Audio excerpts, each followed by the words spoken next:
Só um pouquinho. Então, nessa ação penal 505, 49, 32 e 88, depoimento do senhor Vinícius Veiga Borim. Antes de começar o depoimento do senhor Vinícius, a defesa do senhor Antônio Palocci, com a palavra.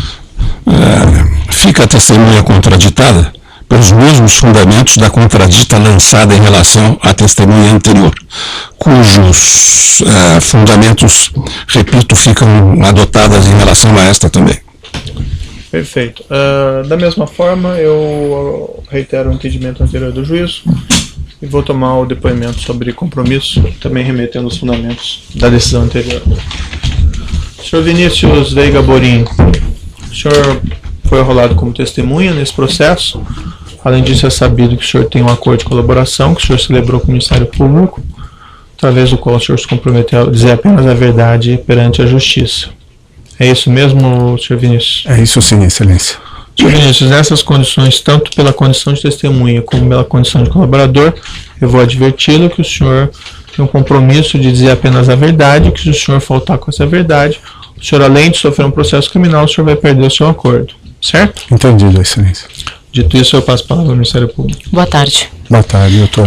Senhor Vinícius, inicialmente eu gostaria que o senhor narrasse brevemente as funções que o senhor exercia no antigo Overseas Bank e no Minor Bank. Sim, senhora. No antigo Overseas Bank eu fui contratado por Luiz França, que era o representante legal do banco no Brasil, para ter uma função comercial. Eu tinha uma função basicamente comercial em toda das minhas atividades. No Minor Bank é uma abrangência diferente. Eu já participava da diretoria do banco, eu era board member do banco. Toda a área de tesouraria era de minha responsabilidade. Como o banco é muito pequeno, as funções se dividiam entre os poucos funcionários que tinham e as pessoas que eram proprietários.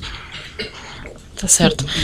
Nessa atividade que o senhor desenvolveu, tanto no antigo Overseas Bank quanto no Minor Bank, o senhor teve contato com as contas? Bom, primeiro eu gostaria de saber como o senhor conheceu o Olívio Rodrigues nessa atividade da gestão no banco, gestão das contas. Entendi.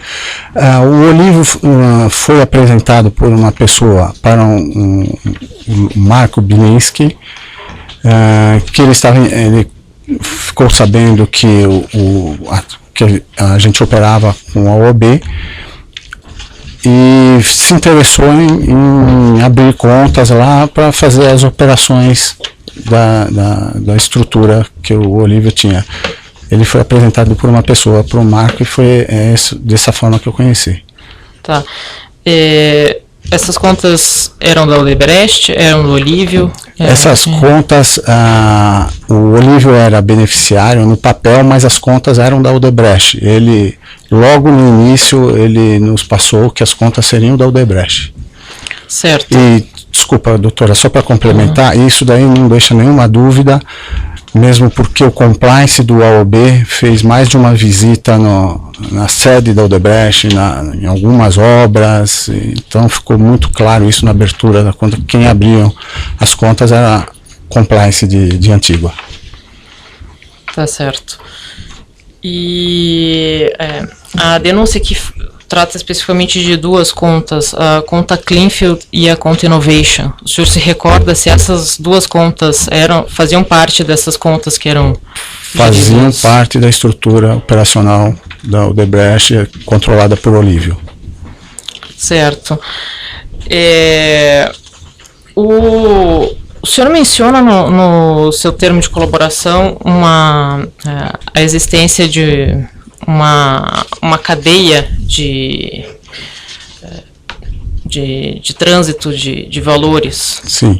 O senhor poderia elucidar aqui como que os valores chegavam às contas de Olívio Rodrigues, de acordo com o que o senhor observou na sua atividade? Sim, é que com o tempo isso foi se aprimorando. A senhora doutora, gostaria que eu falasse ultimamente ou no AOB somente? Não, no AOB e no Minor Bank, o que o senhor se recordar. Tá, eu vou. Você pode narrar com. Eu vou narrar, eu prefiro falar do Minor Bank, que eu acho que ela está mais. Pode falar. Que é o último e. Bom, havia uma separação de quem controlava algumas estruturas operacional da Odebrecht. A primeira que recebia os recursos eram as estruturas controladas pelo departamento, acho que onde o Fernando trabalhava, o Luiz Eduardo, não sei o nome do departamento. Fernando Migliatti e o Luiz Eduardo Soares. Eles controlavam essas empresas, eles recebiam valores através dessas empresas, repassavam para o grupo de offshores controladas pelo Olívio. O Olívio, por sua vez, comandava os pagamentos ou todas as demandas que eram solicitadas para ele da Odebrecht. Certo. O senhor tinha contato também com Fernando Migliatti e com Luiz Eduardo Soares? Tinha contato com ele, sim. Como que era esse contato? Qual era a atividade que eles desenvolviam nessa gestão das contas, nessa atividade de pagamentos? A princípio, quem controlava as contas quando comecei no AOB era o Luiz Eduardo Soares. Posteriormente, o Fernando entrou no departamento e passou para o Fernando fazer o operacional das contas, como falei, do grupo que eles controlavam. O contato que eu tinha com eles era através do sistema DrawSys, como já foi falado normalmente. O contato profissional era sempre ou por chat, ou por e-mail, ou até mesmo um telefone que tinha lá e se falava através desse sistema. Essa era a maneira de se falar. Socialmente, óbvio, tinha almoço, alguma coisa. Mas quando tinha necessidade de fazer esses pagamentos e movimentar essas contas, o senhor recebia a ordem de quem? Eu recebia a ordem de demandar como pagamentos, era do Olívio. Certo. Para as contas, alimentar as contas do Olívio, eu recebia do Fernando, através do sistema. Tá certo. E o senhor menciona aqui a questão que o senhor verificou que indícios de que esses pagamentos seriam pagamentos paralelos. Por que isso?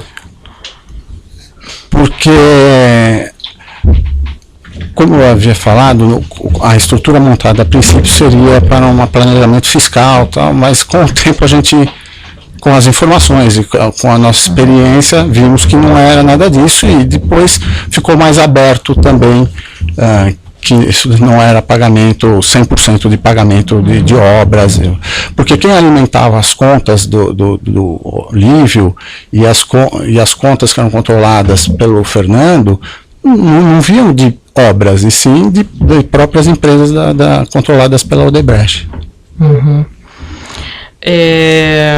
O senhor menciona também a questão da elaboração de contratos fictícios para subsidiar havia essa prática também? Para alguns casos que posso colocar alguma assim porque o que acontece no começo alguns anos atrás, os compliance eram mais permissivos, não precisava de contrato para fazer pagamentos, tal, simplesmente mandava pagamentos e recebimentos também. O compliance foi apertando mais, a gente solicitava os contratos para o Olívio, para o Fernando, que era para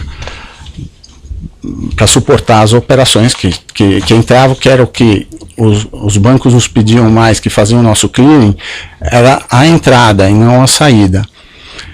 E a gente pedia, às vezes eles não tinham, às vezes eles solicitavam por uma pessoa, por uma advogada, para ela fazer esses contratos.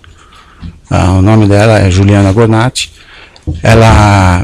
Eles pagavam para ela por contrato e ela demandava. Com o aumento do movimento, das operações deles, eles solicitaram para a gente que ela ficasse no nosso escritório. Ela passou a sentar lá no escritório e demandar alguns contratos que eram solicitados.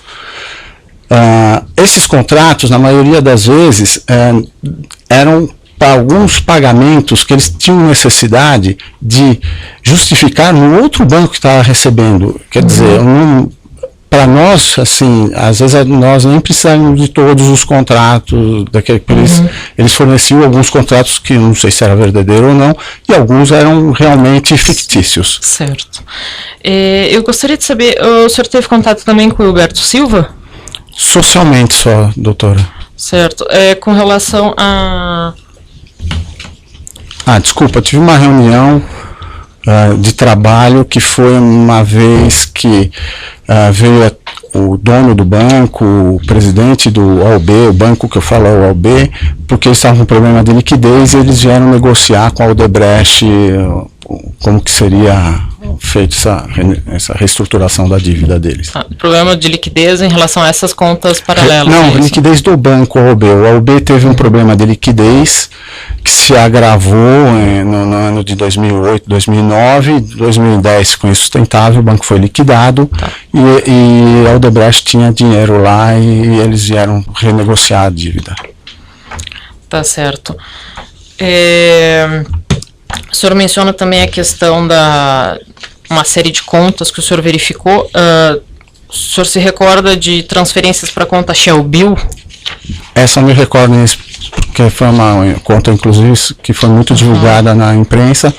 Me recordo, como saiu, a gente foi até fazer um levantamento, ver quanto que foi pago para essa conta, quem pagou, né? Então eu me recordo perfeitamente dessa conta, doutora. Tá certo.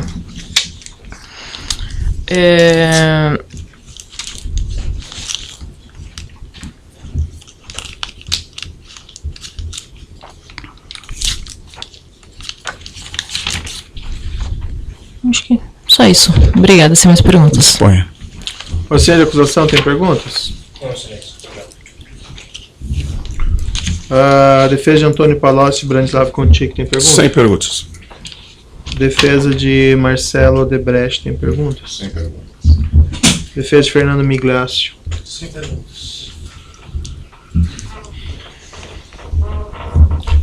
Já que na última vez praticamente não foram feitas perguntas, eu indago, algum dos defensores tem perguntas a serem formuladas? Não? Só para um esclarecimento do juízo, para ficar claro para mim aqui, essas contas, então, a Innovation e a Kleinfeld eram contas que o senhor teria movimentado? Não, eu não. Quem movimentava essas contas, eu só cumpria ordens do Olívio. Certo. Olívio Rodrigues. Ele é que era o controlador beneficiário que controlava as contas. Mas eu trabalhava no banco, Excelência. Certo. Mas essas contas eram, então, serviam a transações financeiras do Grupo Odebrecht? Exatamente. O senhor conhecia os beneficiários dos pagamentos efetuados através dessas contas? Não. A princípio, Excelência, como eu tinha falado, os bancos eles não demandavam tantas informações. Há muito pouco tempo eles começaram a pedir alguns beneficiários, a gente colocava os beneficiários que o banco pedia, a gente solicitava para eles e eles davam alguns nomes, mas eu nunca conheço nenhum dos nomes que eu me lembro de cabeça. Não lembro nem que seja brasileiro, não sei nem se são verdadeiros. E quem passava essas informações? O Olívio. A gente pedia para o Olívio e ele passava as informações. E havia alguma checagem da sua parte dessas informações?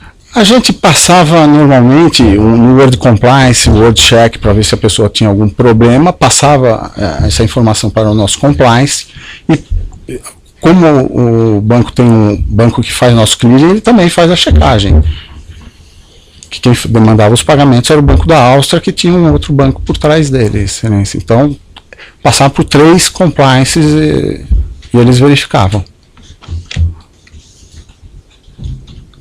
Tá certo. Pode ir. Não, as questões então pode interromper.